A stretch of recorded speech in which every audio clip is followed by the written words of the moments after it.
The ancient fortress city of Jericho rose from the desert.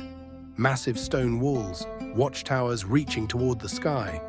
Inside the marketplace, tension filled the air. Merchants whispered nervously. Soldiers glanced toward the horizon. A merchant spoke. "They say their God split a sea in half." A soldier scoffed. "Impossible," the merchant answered quietly. That's what everyone thought. Silence followed. Fear was visible on every face. The Red Sea parted, kings defeated, victories, miracles. And now Israel was coming. Fear had already entered Jericho long before Israel ever arrived. Night fell over Jericho. Torches flickered along the massive stone walls. From her window, Rahab watched the streets below. Then she saw them. Two strangers entering the city gates. They wore desert robes. They tried not to attract attention. They failed. Nervous glances, hurried steps, foreigners. Rahab's sharp eyes read the situation immediately. Israelite spies. She recognized the danger they carried and the danger they were in. Without hesitation, she moved toward the street. Her decision already made, she would intercept them before anyone else did. Inside Rahab's stone house, two Israelite spies sat cautiously by firelight. Rahab studied them carefully. "You're not from Jericho." The spies exchanged nervous looks, then loud banging at the door. Outside, the king's soldiers arrived, blazing torches. A captain's voice demanded, "Open the door, immediately." Rahab turned to the spies, calm and decisive. "Follow me, quickly." She led them rapidly up narrow stone stairs to the rooftop. Before they could answer, soldiers were at the door, and Rahab had to choose. On the rooftop, Rahab quickly concealed the two spies beneath bundles of flax. Then she descended the stairs calmly, composed. She opened the heavy wooden door. 3 soldiers stood there, armor glinting in torchlight. The captain stepped forward. "Where are the men who came to your house?" Rahab met his gaze steadily. "Men came here, yes, but they left before the gates closed for the night. If you hurry, you can overtake them." The soldiers glanced at each other, then rushed away into the darkness, chasing shadows in the wrong direction. Rahab closed the door slowly. Her face revealed nothing, but her hands trembled slightly. The choice was made. Moonlit rooftop of Jericho.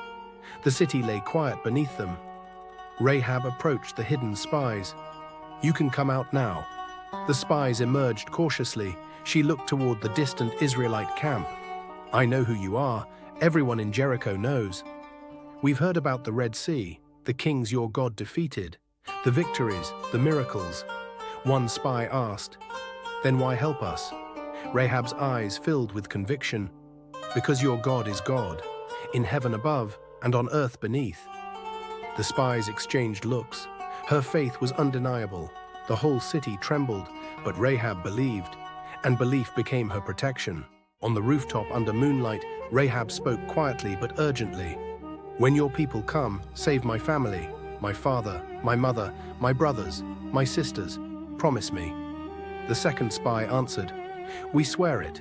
The first spy produced a vivid scarlet cord, bright crimson red. "Tie this cord in your window. Gather your family inside this house. Stay here.